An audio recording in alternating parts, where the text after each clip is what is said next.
የዶጋሊው መብረቅ የቀይ ባህሩ አስከልካይ የአድዋው ፊት አውራሪ ራስ አሉላ አባ ነጋ ሀገርን ከውጭ ወራሪዎች ለመጠበቅ እንጂ ለባዕዳን አሳልፎ ለመስጠት አንድም ቀን አመንትተው እንደማያውቁ ታሪክ ራሱ ምስክር ይሆናቸዋል። የሀገር ሉዓላዊነትና የድንበር ደህንነት ክብር ሲነሳ ታላቅ የጦር ጠቢብ ሆነው የክብር ስማቸው ራስ አሉላ አባ ነጋ ሆኖ በኢትዮጵያ የታሪክ ድርሳናት ውስጥ በወርቅ ቀለም ተጽፎ ይነበባል። እሳቸውን የፈጠረችው የትግራይዋ ምድር ተንቤን ግን ዛሬ እንደርሱ እንደራሱ የሚሆንላትን መሪ አጥታለች። እንዲያውም ታሪክ አያያዙን ቀይሮባት በዚያው ታሪካዊ ምድር የበቀለው ህዋት መጀመሪያ ላይ ለወጣበት ህዝብ ሲል ለትግል የወጣ ቢመስልም በስተመጨረሻ ለህዝቡ ዕዳና ሰቁቃ ለሀገር ደግሞ ክህደትን ያተረፈ ቡድን ሆኗል። እየሄደበት ያለው መንገድ ዳናው ከራስ አሉላ ሀገራዊና ጀግንነታዊ አደራ ሙሉ በሙሉ ተጻሮ ቆሞ ለሀገርና ለህዝብ የጭቃሾ ሆኖበታል። የእሳት ልጅ አመድ ወለደ እንዲሉ የራስ አሉላን ታሪካዊ ተጋድሎና የህዋት ቡድንን የፖለቲካ መንገድ ስናነጻጽር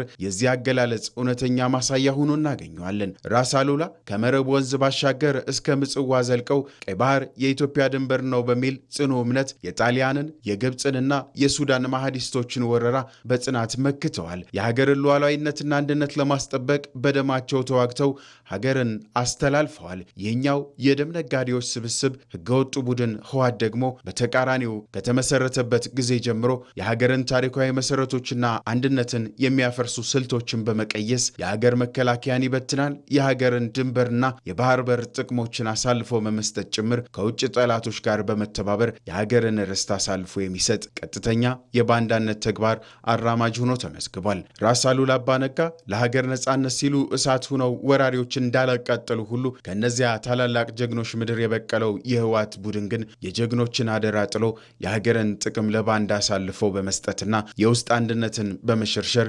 የባንዳነት ጎዳና መርጦ ካይሮና አስመራ ደግሞ የአፍራሽ ጉባኤው የግብር አዳራሾቹ አድርጓቸዋል። ከሻዕቢያ መንግስት ጓደኝነት መፍጠር ወይም ግንባር መፍጠር፣ ከሱዳን መንግስት ግንባር መፍጠር፣ ከግብፅ መንግስት ግንባር መፍጠር በታሪክም ለትግራይ ህዝብ አይመለከትም፣ የሚመጥን አይደለም።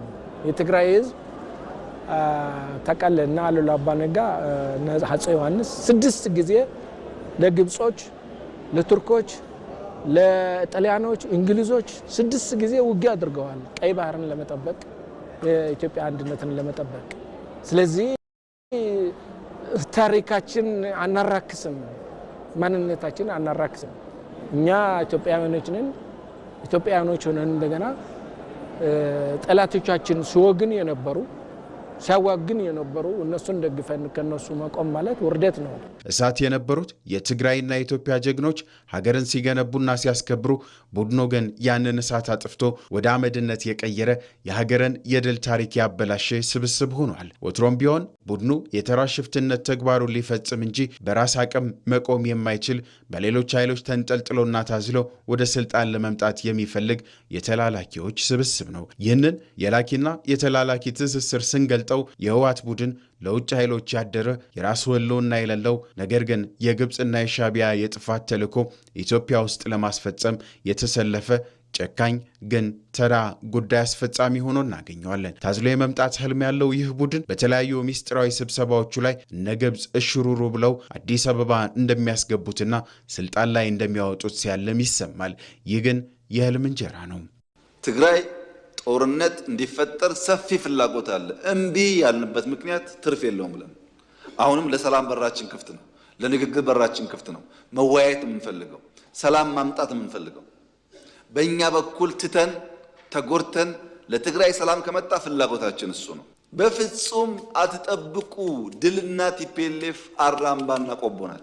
ታሪክ ራስ አሉላን በኢትዮጵያ የነጻነትና የጀግንነት ማህደር ውስጥ በክብር ሲያስታውሳቸው፣ ህዋትን ደግሞ የፖለቲካ ክስረት አድርጎ ይመዘግበዋል። ደግሞም የትግራይ ወጣቶችን ለማስፈጀት በሰባራ ሳንቲም ለውጭ መንግስታት በግዳጅ አፍኖ በቅጥረኝነት እየሸጠ ህልውናውን እስካስቀጠሉለት ድረስም የትግራይን ህዝብ መቀመቅ ቢወርድ እንኳን ደንታ የሌለው መሆኑን በደማቁ አሳይቷል። የእነሱን የቡድን ህልውና እስካስቀጠለ ድረስ የትግራይ ህዝብ መቀመቅ ወረደ አልወረደ ደንታቸው አይደለም።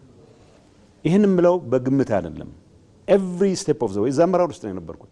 ዲስጋስት ከሚያደርጉኝ ነገሮች አንዱ ቅድሚያ ለራስ ህልውና ለሊደርሺፕ ህልውና የሚሰጥ አስተሳሰብ ነው ፐርሚት የሚያደርገው ጠቅላላ።